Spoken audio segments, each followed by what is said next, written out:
Okay, so guys, welcome to the call. I'm so excited you guys are on here. I have been talking to a bunch of you today. Things are exciting. The month is exciting. Everybody is reaching out to people. Like little nuggets are being placed, seeds are being sowed, stuff's happening. So it's a good month. So we are kind of, right in the middle of the month, getting a little boost from Miss Sonya Dudley here. I cannot tell you the excitement on my team when I announced that you were joining us this week. So you pour into so many people. I don't even know if you know the impact you make on people. And so I told everybody, for some reason, my Zoom won't keep people muted.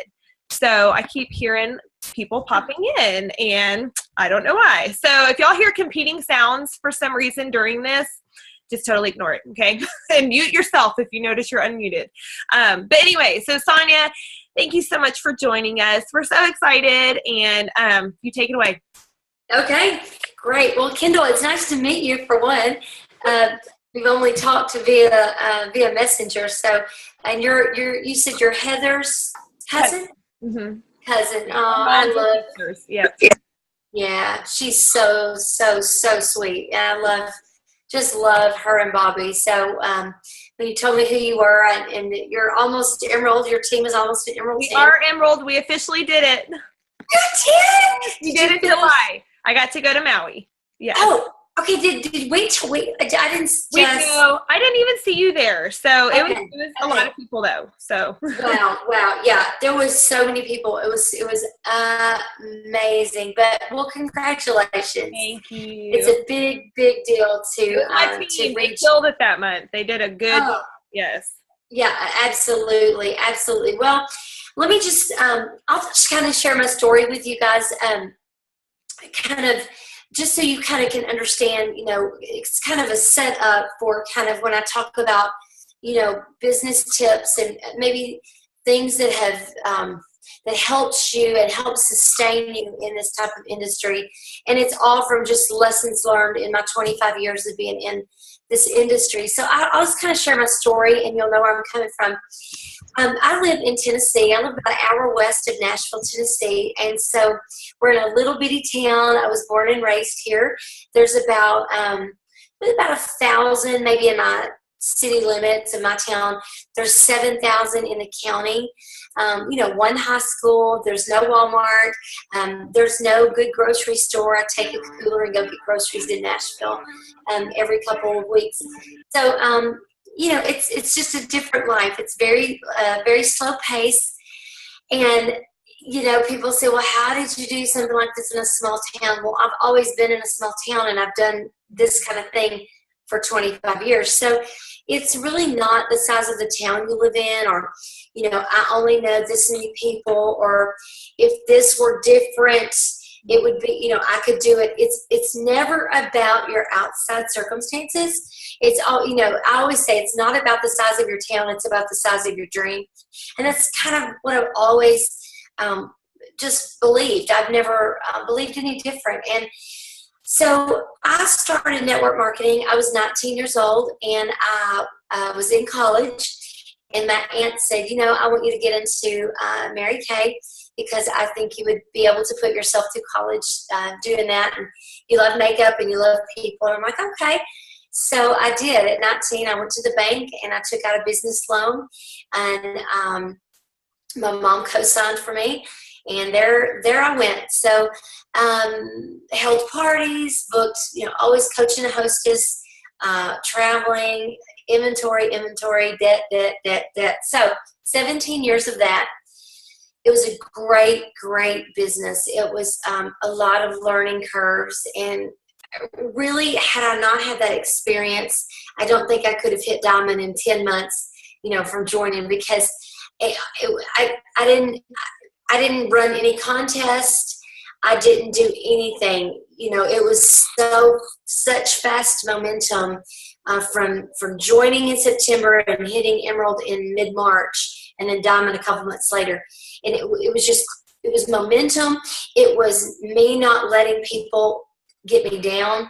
And so I'm going to teach you about some of those lessons here in a minute. But I can't believe I actually have, oh my gosh, I can't believe I actually have, like, y'all are actually looking at I'm cleaning out my room. This is funny. I'm looking at it myself going, oh, it's worse than I thought it was. We're all people, right? We all live. We all have families. We live. We have dogs. We have life. And so here's my life.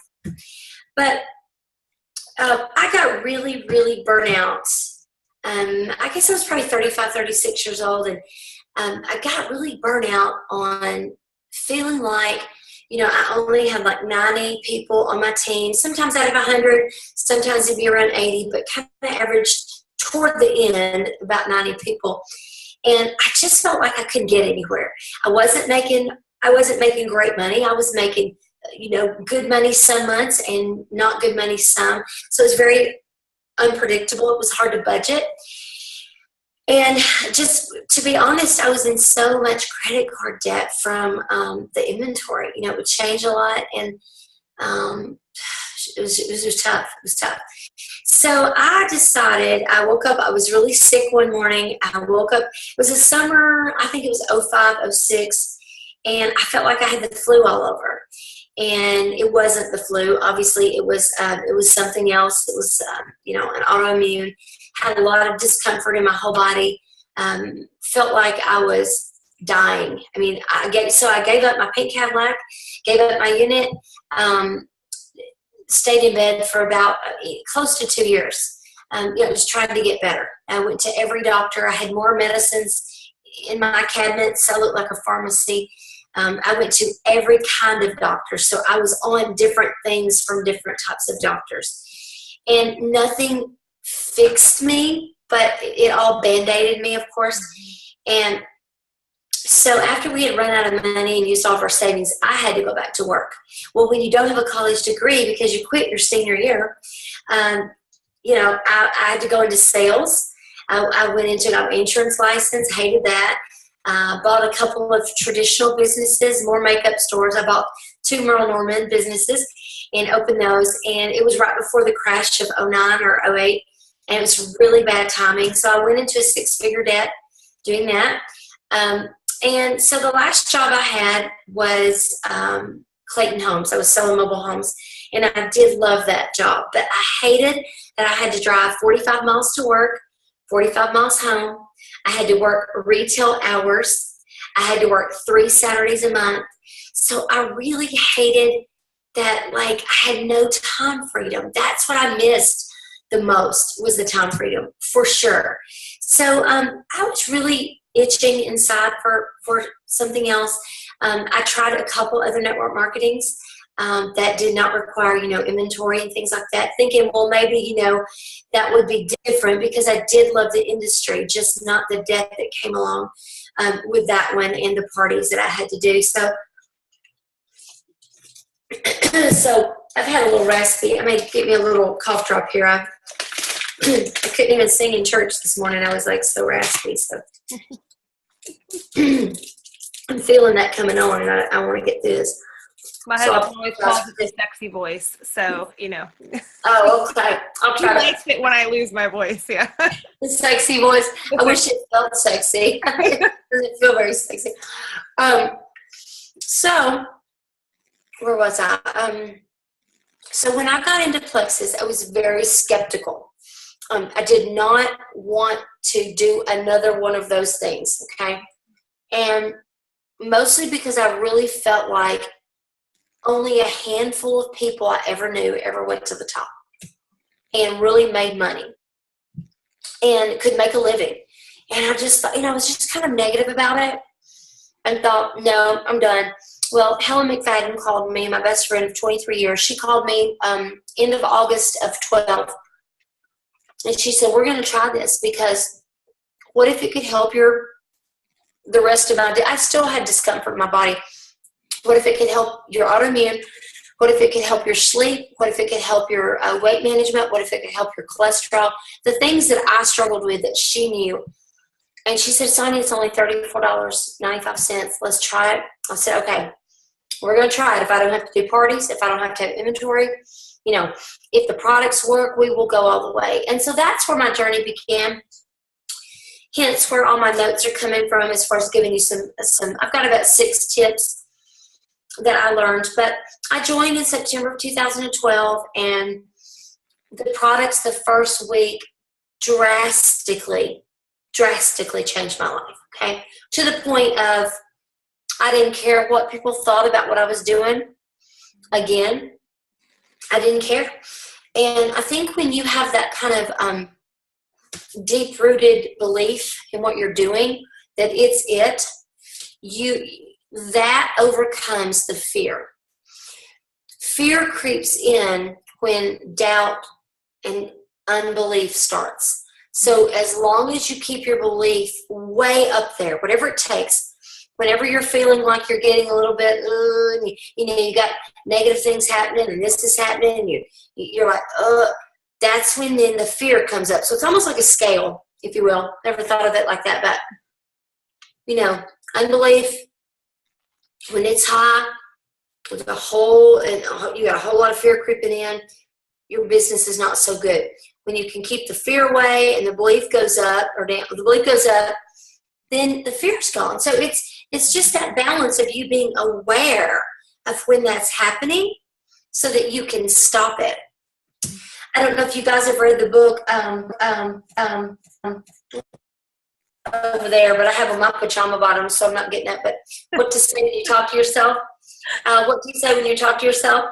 So if you have not read that book, you all need to get that book tonight. It's only $6 or $8 on Amazon. I don't care if you get a used copy for $2. I would get that book because if I can tell you that it can be life-changing for you. But it's about how to very much become aware of when you're thinking negative, becoming aware of the negative thoughts, the negative chatter, so that you can change it. And until you change the way you're programming your mind, you can't get a different outcome. You plant corn, you get corn. You put in bad thoughts, you get bad results. It's just pretty simple, but for some reason we fight that and we wonder why we're getting nothing accomplished. Well, what are you saying to yourself all day? How bad you are, how forgetful, how unorganized, how ugly, how fat. If I were skinnier, I could, what self-talk, what lies are you telling yourself? It's huge. It's the key. It's the key to a better outcome. It's what you're putting in. It's very biblical that what you put in, you get out. You reap what you sow. You reap what you sow. So this is factual. It's not something I'm just making up, but it's very legit. So 10 weeks after starting Plexus, I was able to quit my full-time job. And then about 3 months later, I hit Emerald, and then a couple months later, Diamond. And that's been 4 years, over 4 years ago since I've joined. I can't get over the growth. When I joined, there were no diamonds. Now, you could look at where you are today, and you're in Plexus, and you could say, well, it's already been around for 8 years. It's already, everyone's doing it that I know, and blah, blah. Or you could look at it, oh my gosh, we're only 8 years old. We're a starter company. We've only had catalogs 2 years. I mean, we're in the beginning stages of building a fresh company. Everything is about how you choose to view it. Everything. When you're sick, do you view it, I'm so sick, woe is me, can't believe this, I'm going through this? Or do you say, okay, I'm sick, this stinks, I'm sure it's not going to last long, it could be worse, there's people that have this and that. You see what I'm saying? It is what it is, so it is our view that changes our outcome. Okay? All right. Things that matter. So the first thing that matters, and I've just talked about it, but I didn't give it to you in a point, but things that matter in this business, number one is mastering your mind. And that's just what I talked about, becoming the master of your own mind. So every time, it's like when you hear something, being able to discern, okay, do I allow that to change the course of my day, or do I deal with it and know that, it could be worse, and how can I move on? There's some things that are out of our control, and when something is out of our control, we have to say, okay, what are my options? What are my options? I can only react to things that are out of my control. And I have to react in a way that I can function and move forward in a positive way. Not, you can't just throw a fit all day about something you can't change. So if it's not going to change the outcome, if it's out of your control, so you have to be in charge of, okay, if I allow this to suck me dry today and I do nothing but complain all day, what good will come out of that? Where will I be tomorrow from doing that? What's the results? And it's usually nothing. And so you have to do a lot of talking to yourself. So that's number one. Number two, treat it like a business. You have to treat this like a real business. So many people they think they do Plexus all day long or 8 hours, but they actually are thinking about it a lot, but they're not actually doing a lot. And there's a difference. So you have to, you're like, I've got to do this, I've got to do that. Oh, I meant to do this. Oh, I got to call her. So you're talking about it all day, but are you really taking 1 hour, power hour, and going, okay, kids, you can't come through the door when the sign is up unless you're bleeding. And I'm not kidding. When my children were young and I was in Mary Kay at home, they knew if there was a sign on the door, you don't come talk to mommy for this hour. But after that, we're going to play this. We're going to do that puzzle. If you're good and you let mommy work for an hour, we got to set those boundaries. So it's treating it like a business. It's drawing your line in the sand. Would you go to if you went to a brain surgeon who said, listen, Kendall, I only went a year to school, but I've got really good hands, and I thought I could just practice on a few people, and probably be okay. I could get good at it if you want me to practice on you. Would we really go to a surgeon like that? No, we want the best out there. So we want to know their credentials. We want to know they have credibility, trust, they have skills, they're educated, they've practiced what they've preached. Think about it. You are telling people, I'm a silver ambassador with Plexus. I'm a ruby ambassador with Plexus. I'm a new Plexus ambassador. You should buy from me. Well, why should they buy from you? Are you knowledgeable enough to have a conversation about the products? I don't mean you got to know everything at all, because I didn't, and I still don't, and I didn't try to. But you got to know enough about what people need and want to say the right things. And if people see that you're sincere and that you're honest, they'll overlook what you don't know. Facts tell, stories sell. When you're talking to people and you're too factual, sometimes it just kind of goes over their head. But when you talk to people and you listen and you ask questions about them over and over and over, and they say, I have diabetes, and you don't just jump in and start talking, but you show that you're concerned, and you ask questions. How long have you had it? How's it affected your lifestyle? Do you have to watch what you eat? What kind of meds are you on? When you engage with people like that, and then they ask you a question that you don't know the answer to, they are so much more forgiving for you to say, you know what, I'm really not positive, and I don't just want to shout out an answer to you and act like I know anything. I'm going to find out the exact answer and get back with you. They will want you to do that because you didn't blow smoke, and because they know you really care about them, because you listened to them. So it's very important that that's how you build trust and credibility. That's how you connect with people, is you always listen and ask about them. God gave us 2 ears, 1 mouth for a purpose, and most of us talk too much. We have diarrhea of the mouth when it comes to Plexus, right? Okay. So be an overcomer. This is just part of number 2 I had down. Be an overcomer, or you will be overcome.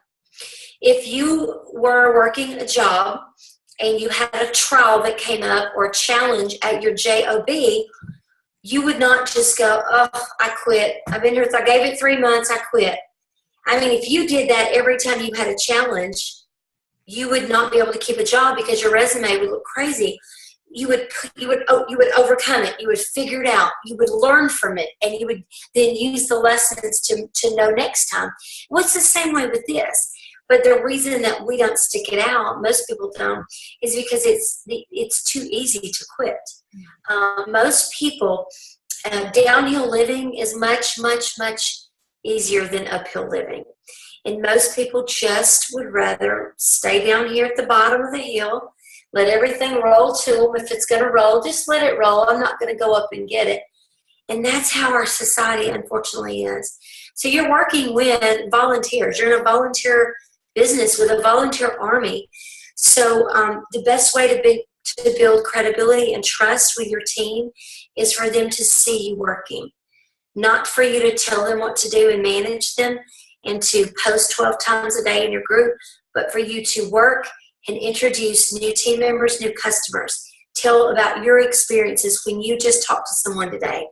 Not to brag, but to train them by your lessons and your experiences. So, okay. Number 3, you must know your why. You must know your why, and you must be a dreamer. Now, it gets so old to hear people say, you got to know your why, you got to know your why, you need to know your why. I don't just mean like you need to know like how do you figure out your why? Some people go, well, my why is I want to get out of debt. That's not a why. That's a result of reaching a why. So why do you want, okay, well, what would that do for you if you got out of debt? Well, it would take stress off. I'd be able to maybe not work overtime. Might be able to bring my husband home from the second job. Okay, we're getting there. Okay, so your why is, why do you want that? Well, I want more time with my family. Okay, great. So it's backtracking, really digging deep. Why are you even doing this Plexus thing? What, if you could do anything you wanted, you didn't have to work, you didn't need money, you didn't have a schedule, like what would you enjoy doing? And just digging deep to figure it out. But for me to have figured my why out, I had to be a dreamer. I always was the person who, and I the days before we had, everything was on the cell phone and we did collages on the phone, I would take a goal poster that's just a flimsy piece of poster board. If you don't know what that is, some of you young people, it's a flimsy piece of poster board. You buy it at the dollar store. And we would get together with a group of our team and we would cut out actual pictures from magazines and catalogs, and we would make a goal poster, bring your glitter, we would put a picture of a boat and a picture of a big house and a picture of, debt-free and picture of, anything you want to give to missions. We just had all that on a board, and it was so visual, and you need to be able to every morning before you get out of bed, always pray that God brings the people in your path that you need to talk to that day, because that way when you do see people and you feel like you need to talk to them, but then you think about, oh, maybe I shouldn't, you kind of won't think that because you'll know He placed them in your path. So pray that, but then also close your eyes and visualize.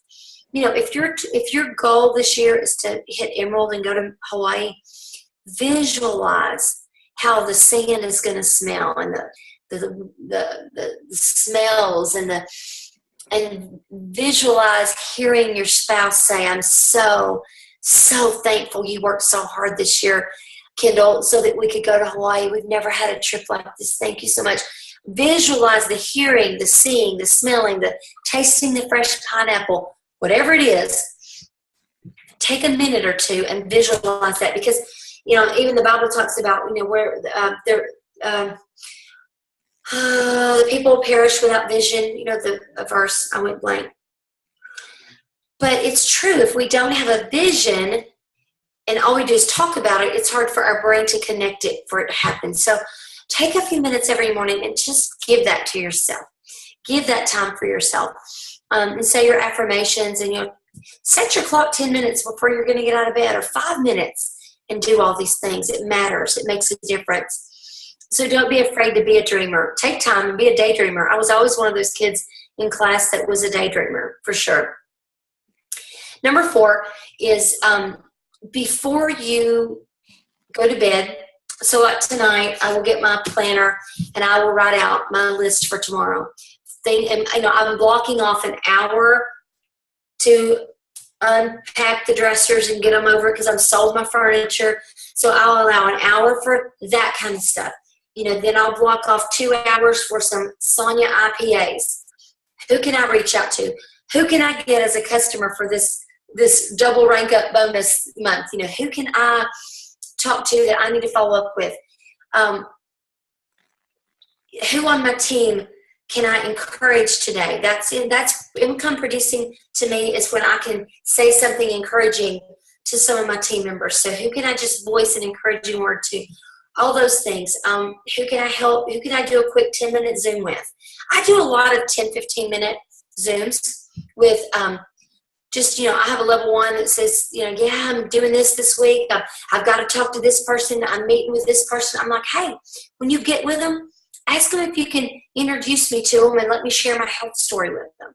And that's what I do. And then we connect about other things. So it's good, those face-to-face little Zooms all day long. Don't be afraid to do those. But set your day into blocks and income-producing activities for you.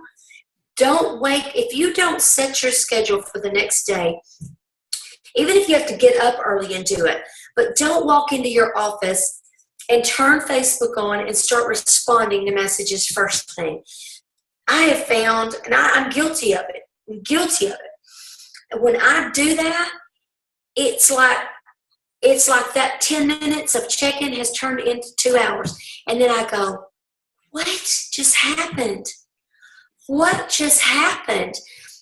So be careful doing that. Be very careful that you are income producing first to make you feel victorious before you become a product of the responding, okay?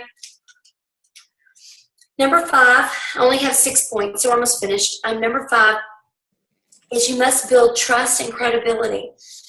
And we kind of touched a little bit about how to do that by listening, always being available to listen more than talk. Because, see, people know their own answers anyway. And when someone says, well, how do I do this? See, they already know. They're just wanting your validation. So instead of us talking so much and knowing all the answers, people really do know their own answers. We just have to learn to ask lots of questions. That's coaching. That's a whole other session. But another way to build trust and credibility is always doing the right thing, even when it's the hard thing. So someone says, these products just aren't working for me and I haven't lost any weight. I don't feel any different. You kind of just want to say, you're scared. You're like, oh, I'm sorry. Are you drinking your water? Yeah, I'm drinking my water. Okay, well, could you give it more time? No, I'm done. Okay, like you're scared. But you know what? And say, you know what, Kendall? I hear what you're saying. And, if you want these products to work, will you allow me to ask you several questions? And then if you decide after you answer these questions that you still don't want to continue, I will totally help you send the products back, or I totally support you. But going ahead and, I'd like to ask you some tough questions. Tell me what types of food you're eating through the day, every day. Like, go through yesterday's, food plan. Tell me what you ate. Okay, great. Well, and then you make suggestions. If I could make a suggestion, So just doing the hard things when you don't want to. You got a team member that says, this is what I'm saying to people and I'm not getting results. And you're like, oh you're thinking, no wonder you're not getting results. Instead of saying, okay, just talk to more people, say, you know what, Kendall, if I hear something that you say that maybe I could give you some constructive feedback on that maybe could help your business, would you want me to do that? Out of love, would you want me to help you with that? Or would you rather me not? Oh, no, I want to know. Okay, great. Let's tweak your script just a little and let's do some role playing. I think that that's a good script, but I think we can make it a whole lot better, change some wording, and I think you'll get different results. So it's always, and then people trust you when they know you're helping them out of love. So that's a really good way to build trust and credibility. And number 2 on that is keeping your word. Always keeping your word. It's very important. You only have that first time to make a first impression. So if you say you're going to do something, write it down so that you don't forget. And then the last one is be passionate. Always be passionate. There's a difference in being pushy and being passionate, and people know the difference. So when someone says to me, I don't want to be pushy to them, well, then you won't be. If you don't want to be pushy, you're not going to be pushy. You can be passionate, and people feel that, they sense that, and they buy into your passion. People don't want to follow a parked car. They get that all day long in their normal jobs. People want to ride on a train. They want to catch that fast train and go. They don't care where it's going sometimes. They just want to be a part of something big and exciting. And it's up to us to take them there. And so you don't have to know all the answers. And you could say to somebody, I don't know anything. I'm so excited. We're about to go do this. I want you to come with me. No, I don't know where we're going, but come on, let's go. They'll be like, okay, let me get my shoes on. Hold on. Or you could be like, listen, I need you to come with me. We're going to collect $1 million over here at this street. We're going to take a car, and we're going to get in the car, and we're going to drive over, and we're going to cross a couple streets, and we're going to go collect the money. They'd be like, how much is it? It's $1 million. Well, you get it. Let me know when you got it, and I'll help you come celebrate. Like, people don't want to follow, they want different. You got to be that person. You got to be not afraid. You got to be bold. You got to be confident, and people will follow you. People will follow you, and you will create influence. If you never waver in your belief, you will create influence. That you'll have so many followers, and people want to jump on your team, and they're like, I've watched you on Facebook. You're so positive. You've been in that thing for 3 years or 4 years, and I think I want to be a part of it, because you have built that type of influence, and you all can do that. But when you waver and you don't post today and you post tomorrow, and you wait 3 weeks and post, and then you don't talk about Plexus when you're with people, and the next day you're all about it, you're sending mixed signals. You got to be very consistent in your signals. Yeah. So, okay, I've talked and talked and talked for 20 solid minutes, 25 minutes. You've done awesome. I have one question for you. And then so you talked a lot about fears and belief. So what are your best recommendations to build belief, especially for newbies, or maybe people who've been doing this for a while and are frustrated, and maybe that frustration's coming through and kind of holding their business where it's at? So what are your recommendations there? Well, definitely you all got to read the book, What to Say When You Talk to Yourself. You all have to get that book.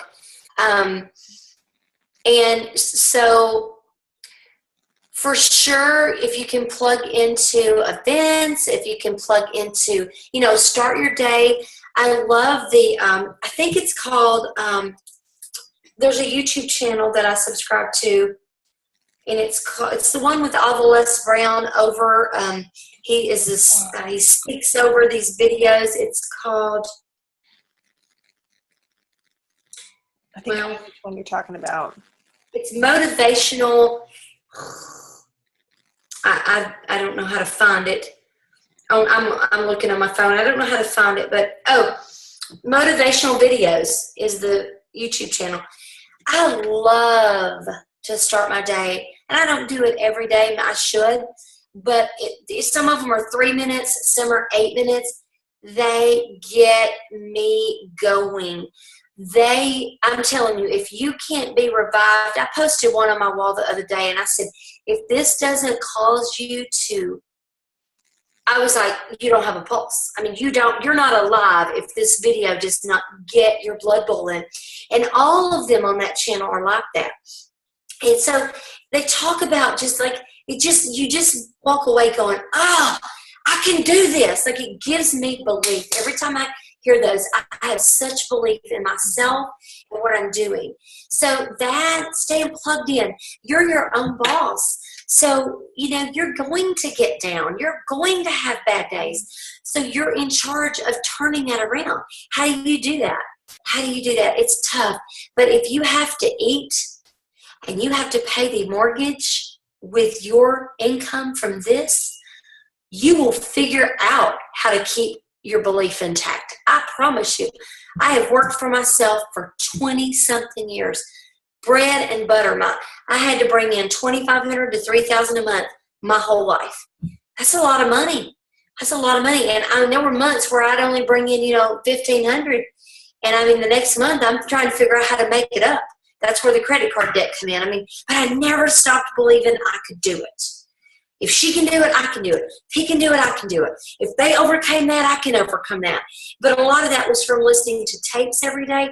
We used to call them tapes, CDs. Now you can listen to YouTube. We didn't have all that, y'all.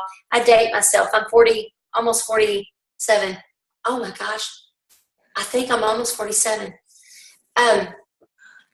So I was very much in charge of keeping my belief up. I went to events. I went to every single corporate opportunity that we had, and we had 3 or 4 a year, and I never missed one. Even pregnant, nursing babies, I was at everything. Even when I went into debt to go, I was at everything, and I even went to outside things. And I think all that I don't regret going into debt for some of that stuff, because I believe it's what kept me kept me from quitting, to be honest, a lot of times. Yeah.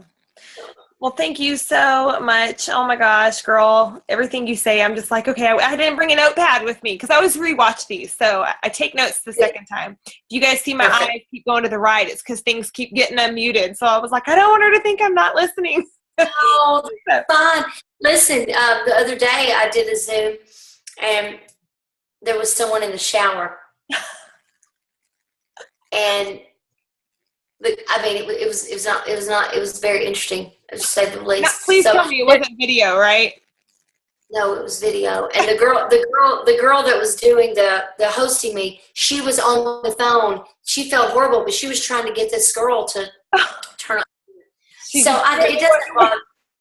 It doesn't bother. So she can't share the recording, obviously, that we did. But well, like you said earlier, it could be worse. It could have been worse. It could be worse. It could always be worse. Having somebody in the shower. Wow. Oh my goodness. Okay. Well, thank you. I'm going to let you go rest your voice now after all this talking. So.